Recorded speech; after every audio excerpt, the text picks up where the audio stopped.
Glória a Deus. Cumprimento a todos com a paz do Senhor, amém? Abra a tua Bíblia comigo no Salmo de número 42. Salmo de número 42, verso 1. Salmo de número 42, verso 1. Salmo de número 42, verso 1. Quero primeiramente agradecer a Deus por mais uma vez ter a oportunidade de estar na casa do Senhor, adorando ao Senhor em família. Quero agradecer a Deus pela vida do pastor Josequiel, pela confiança, por mais uma vez nos permitir participar dessa grande obra que Deus tem feito neste lugar, e creio que será cada vez maior. Que Deus abençoe muito a sua vida, todos os irmãos que servem a Deus todos os dias aqui neste lugar. Quero agradecer a Deus pela vida do meu pastor Juliano, pela pastora Josi também. A liderança do Senhor tem sido uma cura para a minha vida, foi uma cura e tem sido uma cura para a minha vida. Eu agradeço muito a Deus pela vida do Senhor. Que Deus continue sempre conservando o Senhor nessa simplicidade, nessa sede por Deus, porque tenho certeza absoluta que Deus tem grandes coisas ainda para realizar na vida do Senhor e através da sua vida e de sua família. Deus abençoe muito a sua vida. Deus abençoe todos os pastores aqui que ministraram antes. Deus abençoe o pastor Alessandro, enfim, pastor lá de Bagé. Deus abençoe o pastor Lucas, todos que ministraram, os jovens que ministraram aqui, aqueles que eu não estava aqui presente, eu estava assistindo pela internet. Que Deus abençoe muito a tua vida, que investiu tempo, investiu recursos para gastar esse dia na presença do Senhor. Amém? Salmo de número 42, verso 1, diz assim: como a corça anseia por águas correntes, a minha alma anseia por ti, ó Deus. A minha alma tem sede de Deus, do Deus vivo. Quando poderei entrar para apresentar-me a Deus? Salmo de número 63.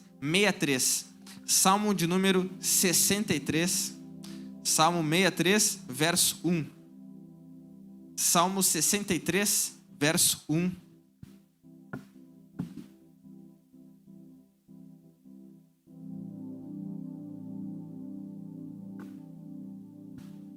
Salmo 63, verso 1. Amém, meus irmãos? Diz assim a palavra do Senhor: ó Deus, muito obrigado. Não vai perder o teu galardão. Ó Deus, tu és o meu Deus. Eu te busco intensamente. Ou outra versão pode estar: eu te busco ansiosamente. Ou ainda outra versão: de madrugada te buscarei. A minha alma tem sede de ti. Todo o meu ser anseia por ti, numa terra seca, exausta e sem água. Amém, meus irmãos? Eu peço toda a tua atenção nesse momento, só para a gente aproveitar bem o tempo que a gente vai estar ouvindo a palavra do Senhor aqui. Amém? Glória a Deus.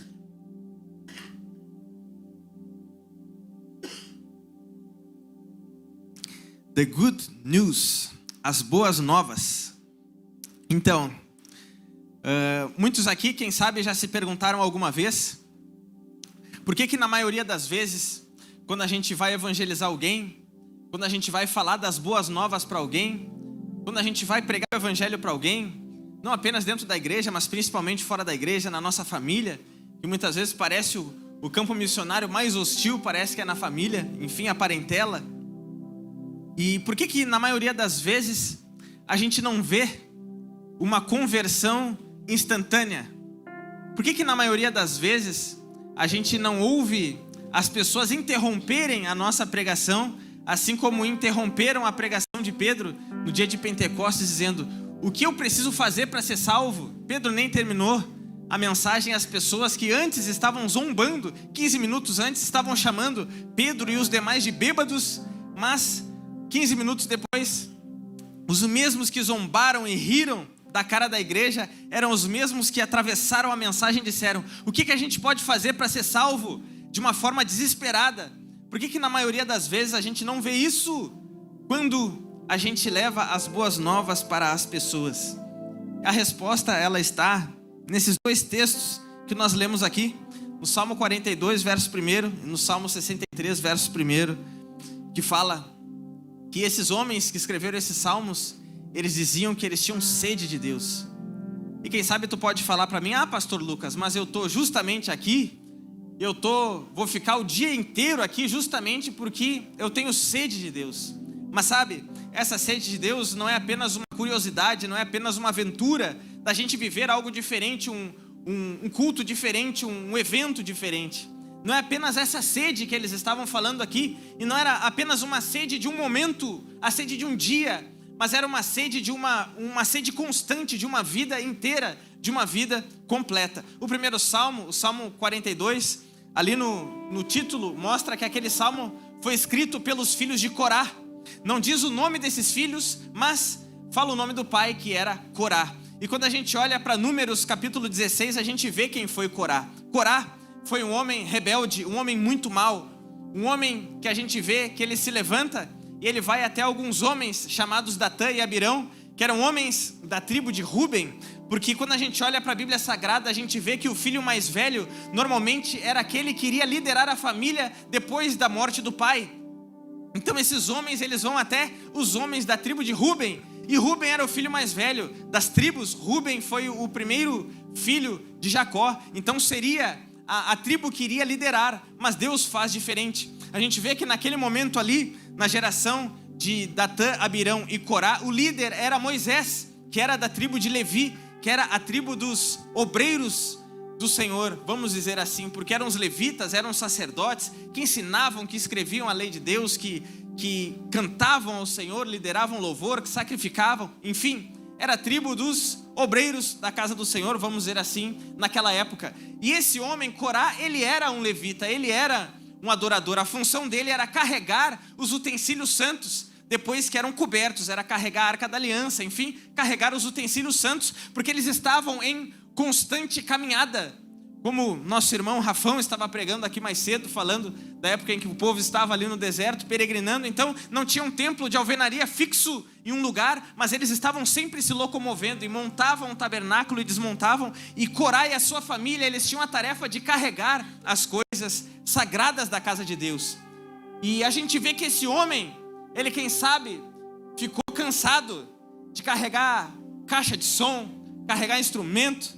Não era ele que tocava, não era ele que subia lá para cantar, não era ele que subia lá para tocar, não era ele que subia lá para pregar. E chegou um tempo que ele se enfureceu. Ele pensou, não, eu estou cansado disso. Estou cansado de preparar tudo, entre aspas, para os outros brilharem. E a Bíblia mostra que ele então foi até Datã e Abirão, que também estavam descontentes. E eles se reuniram mais 250 líderes. E eles chegaram em Moisés e disseram assim, Moisés, todo mundo é santo, toda a assembleia é santa, toda a igreja é santa, por que tu pastoreia? Por que tu, teu irmão e a tua irmã lideram? Por que vocês são os líderes, sendo que todo mundo aqui é de Deus, todo mundo é povo de Deus, todo mundo é filho de Deus? Por que vocês lideram? Veja que o problema não era que tinha uma liderança, o problema na mente e no coração de Corá é que o líder não era ele. Eu vou repetir isso, o problema não era que tinha um líder, o problema era que o líder não era ele. Esse é que era o problema, é que ele não era o líder, porque se ele fosse o líder, ele não reclamaria. Se ele fosse o líder, ele não iria estar descontente, porque ele estaria na posição de liderança. Então ele foi muito rebelde. E sabe, a gente vê pela palavra do Senhor inteira que a rebeldia é uma coisa que Deus abomina. A palavra ainda vai dizer, através do profeta Samuel, para o rei Saul, na época, que era o rei da nação, líder da nação, dizendo que rebeldia era obra de feitiçaria. O líder estava sendo rebelde, e a gente pode olhar, falando de Saul, que acima dele, humanamente falando, não tinha ninguém. Ele era rebelde contra Deus. Qualquer tipo de rebeldia, Deus abomina. É por isso que a Bíblia fala, honra o teu pai e a tua mãe, para que sejam longos os teus dias na terra, para que te vás bem e sejam longos os teus dias na terra. É um mandamento com promessa. E quando a gente não honra o pai e a mãe, quando a gente não obedece o pai e a mãe, há grandes chances da gente não honrar ninguém na nossa vida. Se a gente não obedece o pai e a mãe, a gente não vai respeitar o professor na sala de aula, a gente não vai respeitar o pastor, a gente não vai respeitar o nosso chefe no trabalho, a gente não vai respeitar ninguém. E muito menos respeitar e obedecer a Deus, porque se a gente não obedece às pessoas que a gente vê, a gente vai obedecer a Deus que a gente não vê. A gente vê que João escreveu isso, se a gente não ama as pessoas que a gente vê, o nosso irmão que a gente vê, como é que a gente vai amar a Deus a quem a gente não vê? E a gente vê pela palavra do Senhor que a maior prova de amor a Deus é obediência. Porque Jesus falou: se vocês me amam, vocês vão guardar os meus mandamentos. Então a gente vê que Corá era rebelde. Então não tenha nenhum pingo de rebeldia no teu coração, mas semeie obediência, semeie honra. Semeie isso, porque isso agrada muito o coração de Deus. A gente vê que o primeiro rebelde da Bíblia, falando cronologicamente, a gente vê que o primeiro rebelde foi o próprio diabo, quando ele quis se assentar em um trono semelhante ao de Deus, quis estar no lugar de Deus. Então a gente vê que rebeldia é uma coisa que Deus abomina. E ali Corá então se levantou e falou isso para Moisés. Na hora Moisés e Arão se prostraram diante de Deus, porque sabiam que isso enfurecia a Deus. E não deu outra, Deus apareceu ali. Deus se manifestou naquele lugar e disse: saiam de perto deles, porque eu vou fulminar eles agora. E naquele momento ali Moisés clamou, pediu paciência para Deus. Enfim, Moisés era um grande intercessor. E a gente vê que Moisés combinou algo e disse: amanhã vocês tragam um incensário. Os 250 homens trouxeram ali um incensário para ver quem Deus tinha escolhido para si. E a gente vê que Moisés falou bem assim para Corá: Corá, por acaso para ti não é suficiente que tu foi escolhido, no meio de tantos tu foi escolhido para servir a Deus? E sabe, meus irmãos, às vezes há fases na nossa vida que pode ser que lá no fundo do nosso coração tenha um pingo de descontentamento. E eu pergunto para ti: por acaso não é suficiente tu ser filho de Deus? Tem quase 8 bilhões na face da terra e Deus te escolheu. Por acaso isso não é suficiente? Tu ser escolhido para ser membro da família de Deus? A gente vê que para Corá não foi suficiente. E ele então se levantou ali contra Moisés. E aí no outro dia eles levaram um incensário. E a gente vê que Deus apareceu mais uma vez ali. E Deus disse: saiam de perto da casa de Corá, Datã e Abirão. E eles saíram. E aí Moisés falou bem assim: olha, se esses homens aqui, eles morrerem como todos morrem de velhice, eu então não fui escolhido por Deus. Mas se Deus fizer algo diferente, se a terra abrir a sua boca e tragar esses homens vivos e levá-los vivos ao Sheol, sepultura, enfim, muitas vezes é traduzido até como inferno, levarem eles vivos à sepultura, se isso acontecer, então vocês saberão que eu realmente sou um homem de Deus, escolhido de Deus. Moisés fechou a sua boca e a terra abriu a sua boca. E a Bíblia vai dizer que a casa de Datã, Abirão e Corá desceu ao abismo e depois a terra fechou. E todo mundo saiu correndo, desesperado e assustado com aquilo que Deus havia feito. E sabe, meus irmãos, eu creio do fundo do coração que Deus quer realizar um grande avivamento na nossa geração ainda. Mas sabe qual é um dos grandes inimigos do avivamento? Sabe qual é um dos principais inimigos do avivamento? É porque o mesmo homem que está orando pelo avivamento, ele está orando por um avivamento porque ele quer ser o protagonista do avivamento. Eu vou trazer um exemplo aqui, vocês vão ver que isso acontece e acontece de fato, e a rodo, como a gente muitas vezes fala. Imagina que ali está um servo de Deus, um pastor, e eu estou falando isso não é de forma alguma indireta para nenhum pastor aqui, todos eles são referência para mim, é porque aqui todo mundo é crente, e eu tenho certeza que se a gente está numa igreja missionária, é porque Deus quer nos enviar para uma missão extraordinária, para que de fato as boas novas possam atingir e o coração das pessoas de uma forma eficaz, que as pessoas de fato se rendam a Deus. Então, essa mensagem não é um remédio amargo, porque eu creio que tu não é um rebelde, mas isso é uma vacina, porque grandes são as coisas que Deus vai realizar através da tua vida.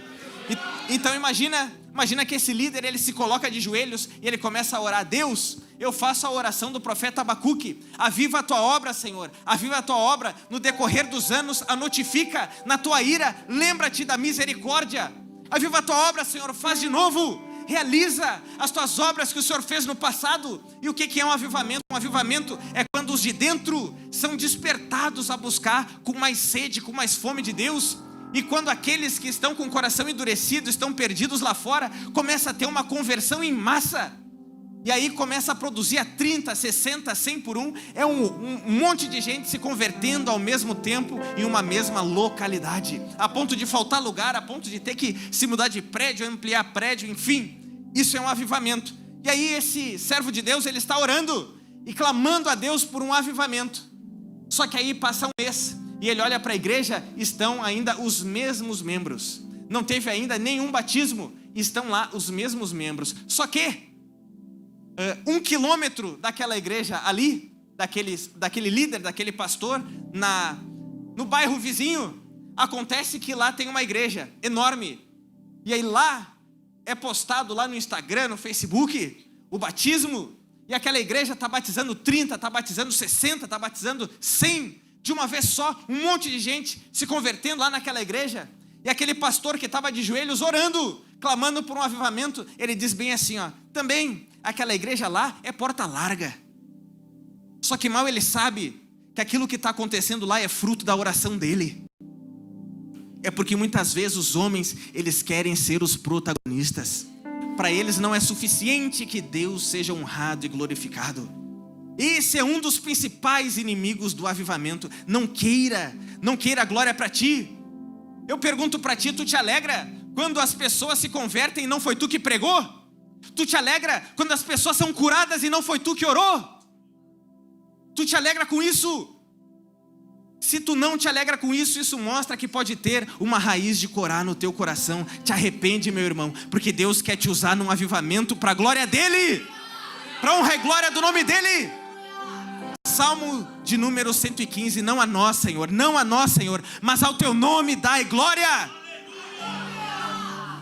A gente vê que Corá tinha sede, mas a sede de Corá não era a sede de Deus. A sede de Corá era de poder a nível humano. Ele queria aparecer, ele queria glória. Ele sim queria poder, mas ele queria poder para ele aparecer. Para ele aparecer. E a gente vê que Corá morreu. E também sua esposa, enfim, tudo aquilo que era dele foi para o abismo. Mas a Bíblia mostra que os filhos dele foram poupados.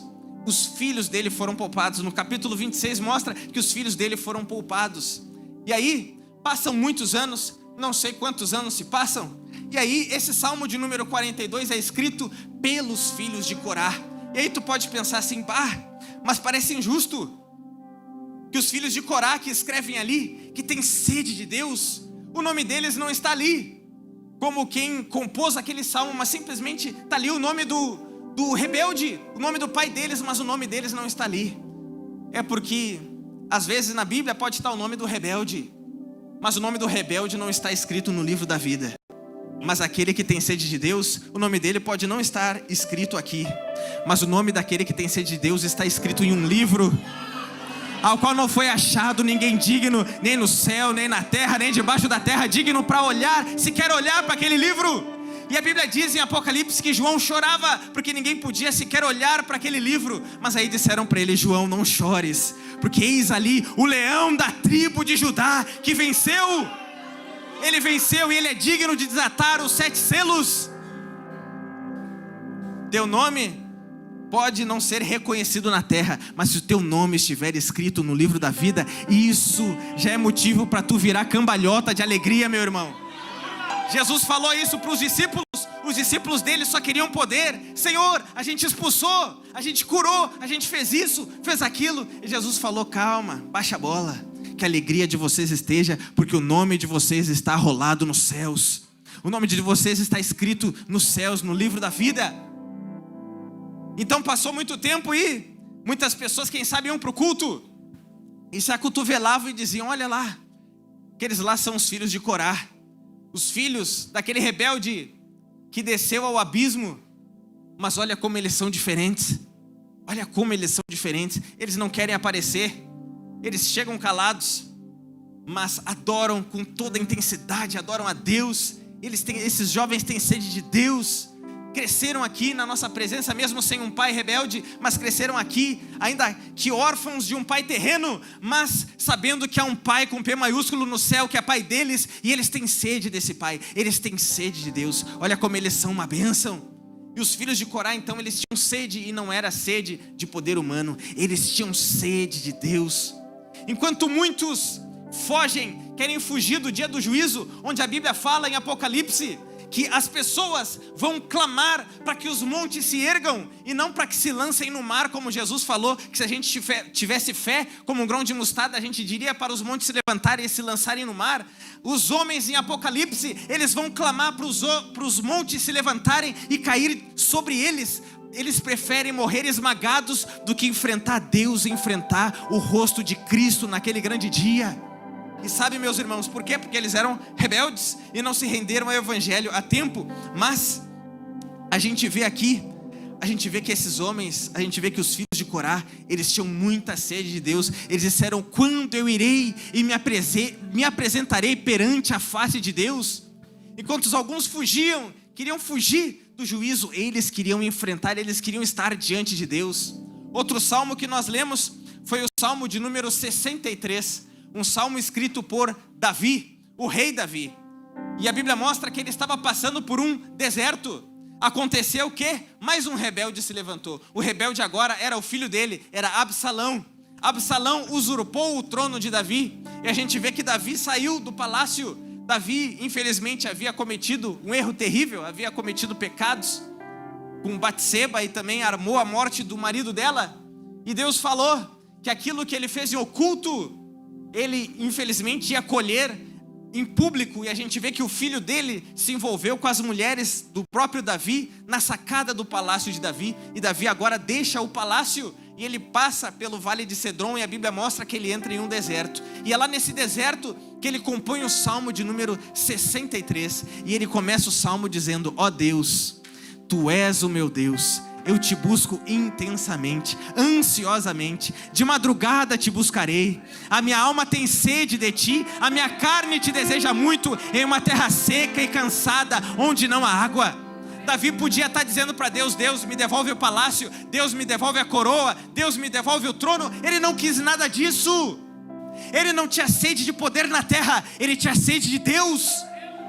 Mesmo que ele tivesse perdido tudo, ele tinha sede de Deus. E não só nesse momento, mas até quando ele escreve o Salmo 51, logo em seguida do pecado, ele fala para Deus: Deus, o Senhor pode me mandar para qualquer lugar, mas ele diz assim: Senhor, só não me expulsa da tua presença e só não retira de mim o teu Espírito Santo. Ou seja, ele aceitava ser expulso do palácio, mas não queria ser expulso da presença de Deus. Ele aceitava perder o trono, ele aceitava perder a coroa, ele só não aceitava perder o Espírito Santo de Deus. Porque ele não tinha fome de poder, ele não tinha fome de liderança, ele não tinha fome de riqueza, ele tinha fome de Deus. Qualquer lugar que ele passasse sem Deus, para ele era um deserto. Ele queria Deus, ele tinha fome de Deus, ele tinha sede de Deus. Quando a gente olha para o Novo Testamento, a gente vê que o próprio Jesus, que era filho de Deus, a gente vê que Jesus investia pesado. Ele investia pesado tempo, gastando tempo na presença de Deus, buscando no secreto. A Bíblia mostra que muitas vezes milagres aconteciam à noite, e a Bíblia mostra que logo cedo de manhã Jesus procurava um lugar deserto. Quando muito, ele levava 2 que acabavam dormindo no meio da oração. Mas enfim, ele seguia orando. Antes de andar sobre as águas, ele orou no mínimo 9 horas. No mínimo 9 horas ele orou. E orou sozinho no secreto. Quem está no secreto sozinho, sem ser visto, ele só pode ter sede de Deus. Estão entendendo isso, sim ou não? Porque os fariseus, a Bíblia mostra que eles oravam na esquina, eles oravam na frente dos outros, eles oravam. A Bíblia mostra Jesus falando que eles repetiam as suas orações na casa das viúvas, para as pessoas olharem para eles e dissessem assim: ó, olha como eles são fiéis, olha como eles são devotos. Mas Jesus não ficava orando na esquina, Jesus orava no deserto, Jesus orava no meio do mato. Fecha a porta do teu quarto e te encerra com Deus. E eu duvido, se durante muitos dias tu investir horas e horas e horas e horas, só tu e Deus, só tu e uma Bíblia aberta, só tu e uma garrafa d'água e uma Bíblia aberta, eu duvido que as pessoas não levem a sério as boas novas quando sair da tua boca. Eu duvido que as pessoas não levem a sério aquilo que tu falar. Eu duvido. Assim como as pessoas levavam a sério aquilo que Jesus falava. Por mais que nem todas as pessoas crescem, nem todas as pessoas se entregassem, mas algumas delas ficavam bravas e furiosas com Jesus. Ainda assim, meu irmão, é melhor uma pessoa ficar irritada e furiosa contigo do que a pessoa simplesmente esnobar e simplesmente fazer de conta que nem está te ouvindo. Sabe, meus irmãos, quando os apóstolos, eu já vou encerrar aqui, Jesus falou para os apóstolos: ficai em Jerusalém, até que do alto sejais revestidos de poder. Jesus falou isso, e logo em seguida Jesus subiu aos céus. E depois de 10 dias, eles buscando ao Senhor, a Bíblia mostra que aconteceu o dia de Pentecostes, e de fato o poder desceu. Só que antes de Jesus falar do poder, a gente vê que Jesus falou assim, que ele iria partir, mas ele disse assim: mas eu não vos deixarei órfãos, eu enviarei o Consolador, eu enviarei o Auxiliador, eu enviarei o Ajudador, aquele que vai consolar vocês, aquele que vai encorajar vocês, aquele que vai lembrar vocês de todas as coisas que eu vos tenho ensinado. Então a gente vê que Jesus, ele não apenas prometeu que iria enviar poder, mas Jesus prometeu que iria enviar alguém. Então os apóstolos, quando eles estavam orando, buscando, eles não estavam apenas com sede de poder, eles estavam esperando alguém descer do céu. O som veemente e impetuoso como que de um vento não foi apenas o batismo no Espírito Santo, porque muitas vezes a gente é batizado no Espírito Santo e não tem vento, não tem um fogo físico. Por que naquele dia de festa a cidade parou e eles foram para aquele cenáculo? Por que eles foram para lá? Todo mundo foi para lá. Por quê? Porque aquele som vinha do céu. É porque alguém desceu. É porque o Espírito Santo desceu naquele lugar. O Espírito Santo desceu naquele lugar. Então eles não tinham sede de poder, eles tinham sede de Deus, eles tinham sede de alguém. E a gente muitas vezes precisa se fechar num lugar e ficar lá até que Ele venha, até que Ele venha, até que Ele venha, até que Ele venha, até que Ele venha. Nem que tu durma com a Bíblia no colo, nem que tu durma no meio da oração, mas fica lá até que Ele venha. E depois que Ele vier e tu sair, pode ter certeza que todas as pessoas que te ouvirem, elas vão levar a sério aquilo que tu falar. Nem que fiquem furiosas e bravas contigo, mas elas vão levar a sério aquilo que tu falar. As boas novas, quando sair da tua boca, vai ser como uma flecha, vai ser como uma espada afiada, que vai tocar no íntimo de cada pessoa que te ouvir. Algumas vão se converter na hora, algumas vão ficar em crise, porque vão ver que viveram errado a vida inteira, mas agora foram atravessadas por uma verdade que elas não conseguem ignorar, e elas não conseguem mais pecar em paz. Por mais que por alguns dias elas tentem se enganar no pecado, elas vão ver que elas foram feridas na sua consciência pelo poder do Espírito Santo de Deus que estará sobre a tua vida. Se coloque de pé em nome de Jesus.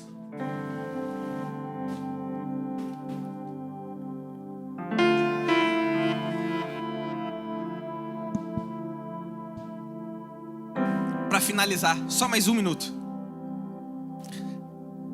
A maioria que sabe, alguns já ouviram esse testemunho, mas outros ainda não. A minha esposa estava grávida e eram gêmeas. Uma bênção de Deus. Só que quando a gente foi fazendo os exames, a gente viu que uma delas sempre apresentava problemas. Resumindo, não tinha coluna, não tinha o osso do nariz, não tinha estômago, não mexia os braços, não mexia as mãos, e disseram que ela não sobreviveria até o fim da gestação. E se nascesse, nasceria mal, enfim, com um aspecto diferente, e duraria no máximo dos máximos 2 anos. E eu lembro que a gente saiu de lá, minha esposa olhou para mim, eu disse para ela: vamos lutar com as armas que nós temos. E eu comecei a orar. Enfim, todo crente tem uma vida de oração, investe tempo em oração, mas eu comecei a fazer algo diferente. Peguei e subi a régua. Comecei a colocar o meu celular para despertar às 5h30. Eu ia das 5h30 até às 10, 10h30 na oração. Todos os dias. E sabe, meus irmãos, nos 3 primeiros dias eu ainda estava aflito, preocupado com a minha filha. E a pergunta que eu fiz para os médicos é a mesma que tu faria. Tá, não tem agora coluna, enfim, todas as coisas que eu falei, mas pode ser que com o tempo desenvolva. Mas os médicos disseram: não, já passou o tempo. Se não foi criado, se não veio à existência até agora, não virá mais. Enfim, aí eu mergulhei na oração, meses, orando. Aí aconteceu que, passaram algumas semanas, a gente foi e fez uma outra ecografia. e apareceu lá a coluna. Glória a Deus por isso. Mais 2 semanas na oração, todos os dias lá, na presença do Senhor. E apareceu o osso do nariz. Glória a Deus. Apareceu o estômago.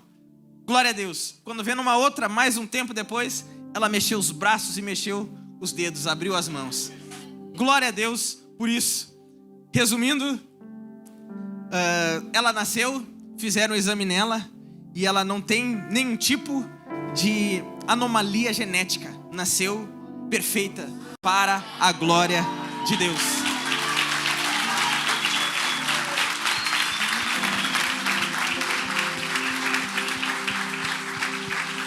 Glória a Deus por isso. Como eu falei, nos 3 primeiros dias da oração eu estava aflito, mas quando chegou o 4º dia, eu já nem pensava mais na minha filha. Eu estava lá, não era por ela, eu estava lá por ele. E quanto mais tu busca, mais sede tu tem.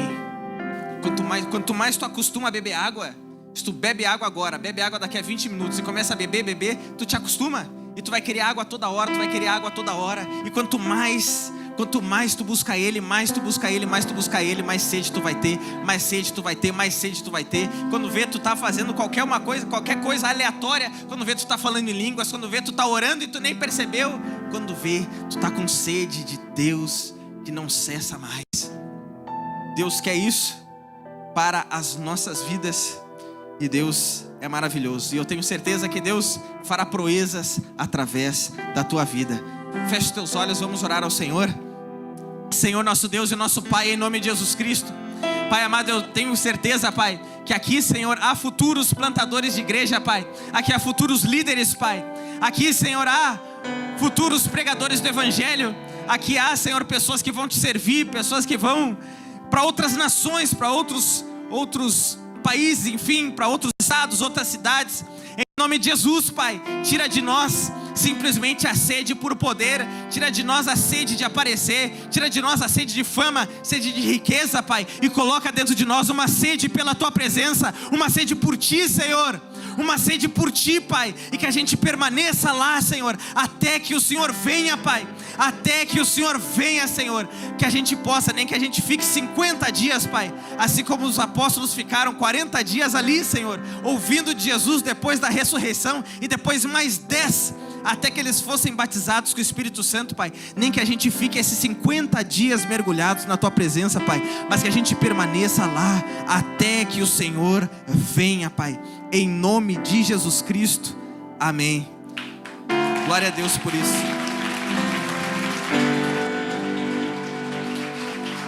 Aleluia.